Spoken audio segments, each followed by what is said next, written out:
The Woodshed. If you're like me and you burn firewood, chances are you have a woodshed. And if you do have a woodshed, hopefully it's a little more full than this one, because let me tell you, these last few weeks of January have been pretty cold here in Wisconsin, and I've been burning through a lot of wood. So I'm gonna have to get filling up my woodshed. So I just wanted to do a video about my woodshed and how it came to be what it is today. It wasn't always like this. It started out as just being basically a shed to cover the boiler when we put it in. And then things kind of evolved, and at one point there was actually, right over there, there was actually a little chicken coop, believe it or not. And I'll show you guys some pictures as we get going here. But yeah, I mean, if you burn firewood, chances are you have a woodshed. And it's always interesting to see other people's setups and how they built their woodsheds and the size they've made them and how much they hold. You know, it's to me something that's really interesting to see.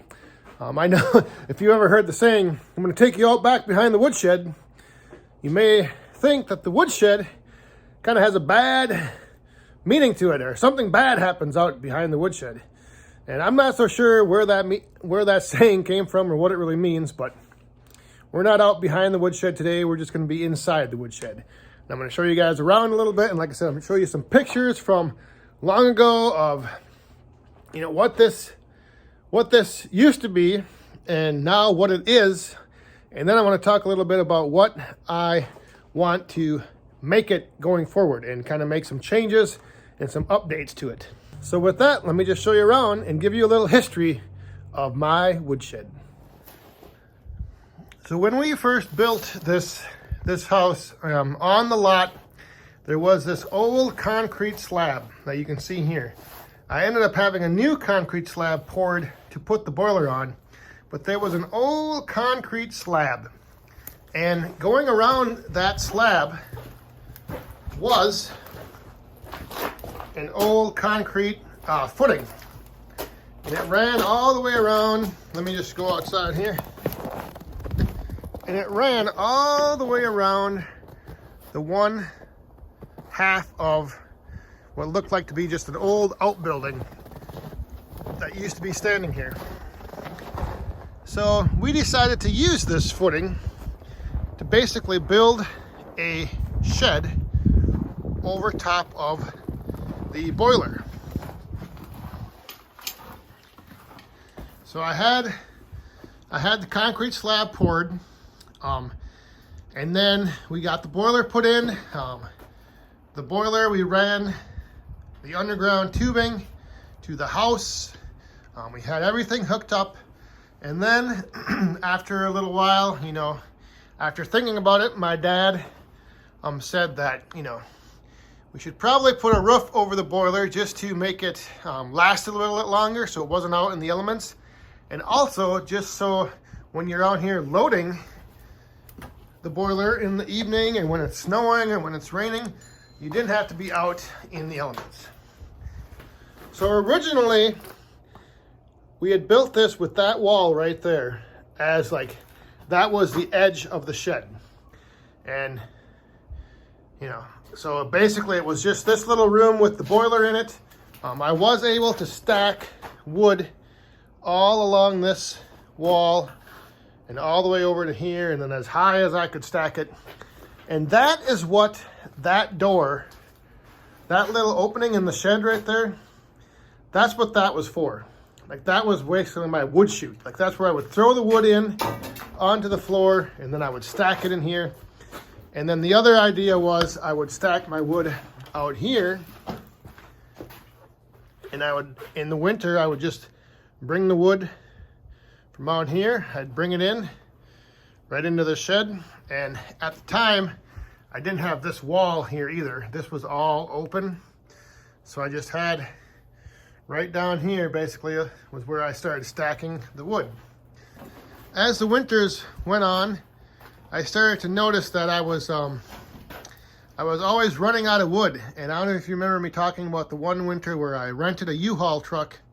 And I had to go down and get wood from the farm, and I brought it up and I just threw it in a big pile right next to the boiler. And then there were times when we had a friend of ours bring up a big grain truck full of wood and dump that off.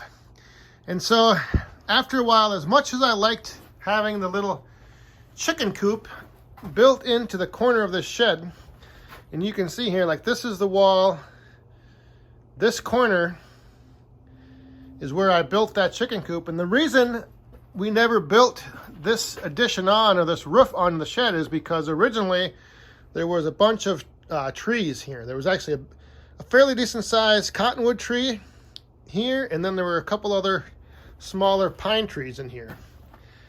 So once I decided I needed to expand and add some storage room for wood onto my shed, I ended up dropping that cottonwood tree.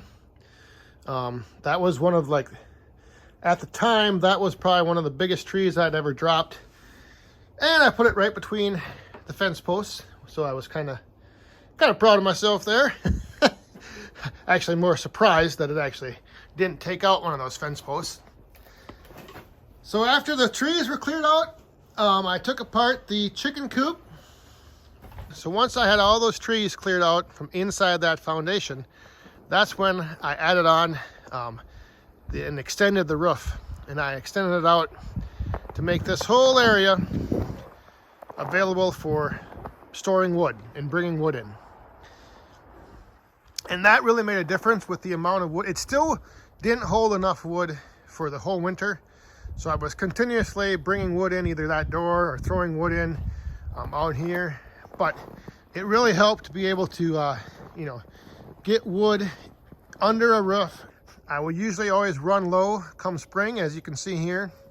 We're almost at the end of January, and this is, right there is all the wood that I have left in the shed under the roof. So, but yeah, adding this roof line on was a huge bonus. Was something that, really made storing wood a lot easier, and really made it a lot more efficient for, instead of having it outside on the other side of the shed. That really helped a lot. So I had received a comment before about just being able to, that I should just take the trailer with wood and just back it in here instead of throwing it in the door here. And that is a great suggestion, and I really appreciate that feedback, because that, is probably what I'm going to be and that's what I'm going to probably end up doing with both the trailer and with the IBC totes, or just the buckets full of wood with the tractor, is drive in here and just dump them off back there. But this foundation wall right here, the thing is I don't want to just build a ramp and then drive up onto all of those pallets. I think because I am limited in my height, my clearance going up, driving the tractor in there. So I think what I'm going to do is I'm going to knock that foundation wall out, and then I'm going to take these pallets out. And what that should allow me to do is, you can see here, I'll almost gain a foot. Actually, yeah. If I clear this down, if I drop this down to that level, take these boards out, I might also remove this wall right here and just open this whole thing up. I'll still have this post in the center, but that should be all right, because I could actually either angle the trailer into here, or I could maybe push an IBC tote right there.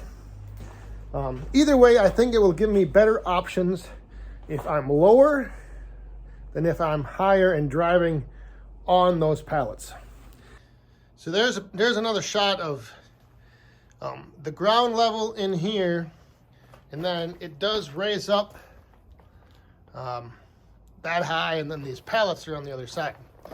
Now the only thing is I think there's still some remnants of those couple stumps in here, so I'm gonna have to clean that out. But I think if I take these pallets all out and then I knock that wall down, that foundation wall, I'm thinking I should have enough clearance to be able to drive the tractor a good ways in here.